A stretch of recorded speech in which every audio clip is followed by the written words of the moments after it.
Earlier this week, a young U.S. service member, Airman Aaron Bushnell, lit himself on fire outside the Israeli embassy in Washington, D.C. This was in protest to the U.S.-enabled Israeli brutality in Gaza, this supposed war they're fighting against Hamas.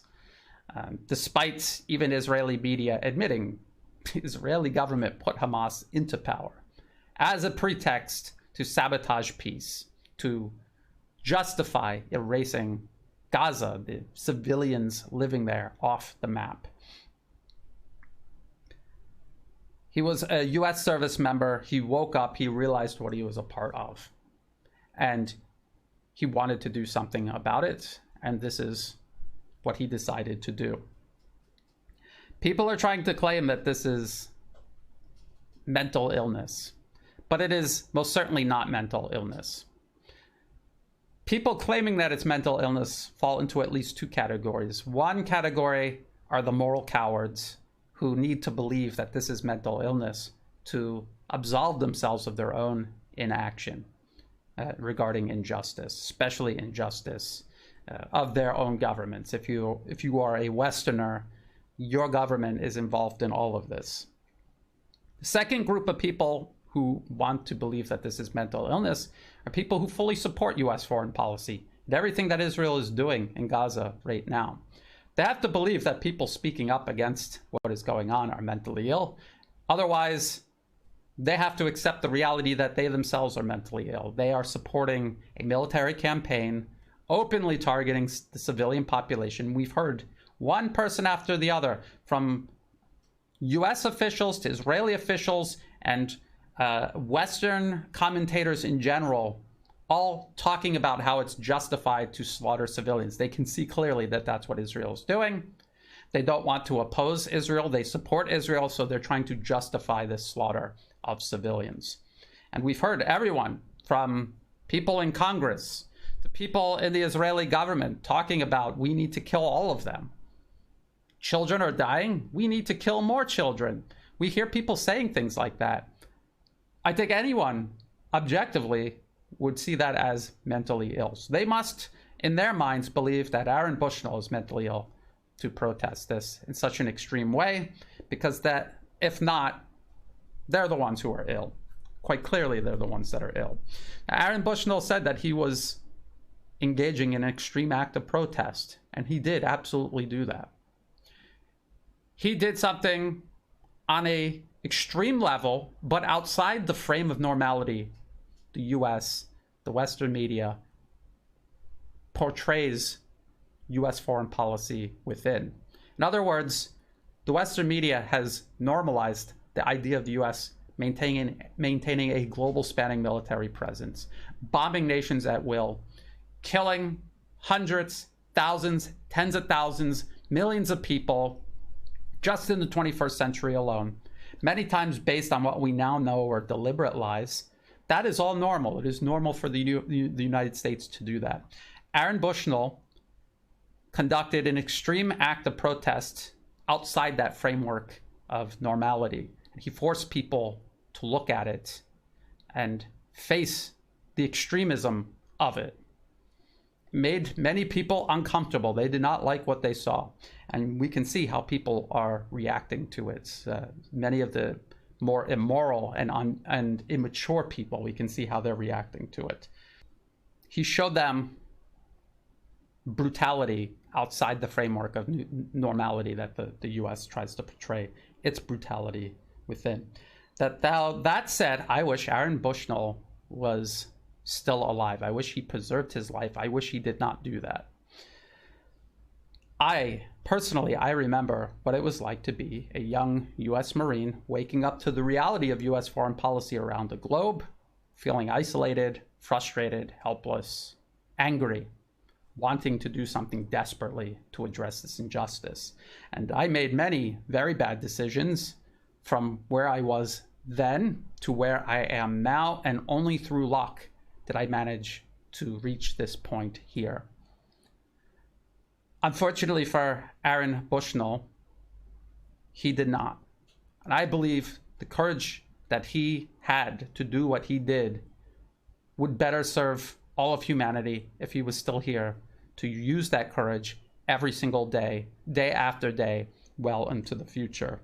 I, luckily, learned about the persistent patience of people all around the globe, working every single day, year after year, for decades, to adjust the balance of power around the globe that is enabling the US to do what it does, what enables US proxies like Israel to do what they are doing. They are working on addressing this balance of power, and they are succeeding. And that is what I want to be a part of, and that is what I do with my time and my energy. I contribute toward that, and I want people like Aaron Bushnell who wake up and realize they're part of something wrong. I want them to find a path from where they are then to working toward this with everyone else now. And I am guilty, and I feel guilty, because I talk about everything that is wrong in this world, everything that is wrong with US foreign policy, but I do that to wake people up, but I fail utterly to tell people what they can do about it once they're awake. And that is wrong, and I need to do something to address that. I have, in the past, I've written many articles, and I have done videos in the past about more positive things, things that we can do to contribute to a better future rather than telling people about the here and now. But I need to do that much more often.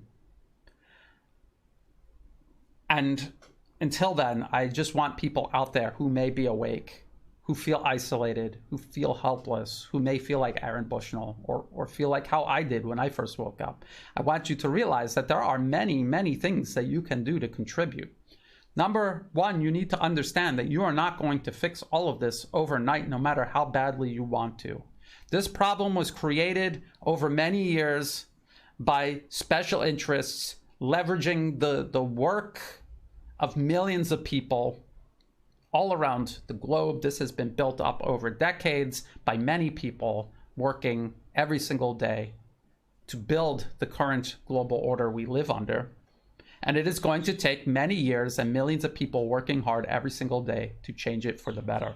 That is something that we have to accept. We have to understand and accept.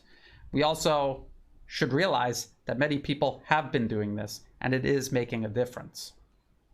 Some of the easiest things you can do when you realize something is wrong and you want to do something about it is get involved in the alternative media. You can contribute to people who are already working in many different ways, not just by supporting them financially, but by sending them information. You can also just start by amplifying the work that people are doing that you feel is useful. The Western media does that. They have their narratives and they have their means of amplifying it. The alternative media is in just as much need of doing that. So that is something very easy anyone could do today, right now, if they wanted. And it does make a difference. It is making a difference. I wouldn't be doing this if I didn't think that it made a difference. We also have to understand that the multipolar world isn't just BRICS. It isn't just the leaders of these countries in BRICS. It's also their economies. They're creating an alternative system worldwide in parallel with the international system the US has created and controls. Banks, industry, farming, energy, education, information. BRICS is building alternatives for all of these areas. And you just pick an area that you're interested in and you work in that area for multipolarism, and you will be contributing. And you'll be contributing in a way that will benefit us all. Again, we have to be realistic about our individual role in changing things. We are not going to change it overnight on our own. But by working together over time, we already are changing things. Learn a real world skill. If you want to build a better future, learn a skill that will enable you to actually shape that future tangibly. It could be something involving agriculture, construction, engineering, design. These are all things that you can learn and then you can apply to build the future literally the way you want it to be built, rather than the way the West insists it be built. And again, that is what the nations of multipolarism are already doing. People can say that Aaron Bushnell's protest isn't going to make any difference at all. Watching him light himself on fire has most certainly impacted me. I'm making this video just as a start because of it. And I feel compelled now to begin talking about solutions rather than just what the problems are because of what he did. This was something that I've already been thinking about doing all along, but this has really impacted me, and I feel that I'm partly responsible for him and people like him who commit to extreme acts of protest because they are so frustrated, because they don't know what else to do. So it has impacted me. So most certainly it's going to make a difference. But what I want to do is build a world tomorrow where people with that courage have something better to do with it over a longer period of time for all of our benefit. I want to conclude by just saying his form of protest, Aaron Bushnell's form of protest, was indeed extreme, but it was not mental illness. It was in response to a foreign policy that most certainly is ill. My thoughts and prayers are with his friends and family, and with anyone else out there who is awake and who is isolated and frustrated. Don't give up, and don't forfeit your life. Don't make it easy for the people responsible for all of this. Fight today, fight tomorrow. Fight as long as you can into the future to make that future a better place for all of us.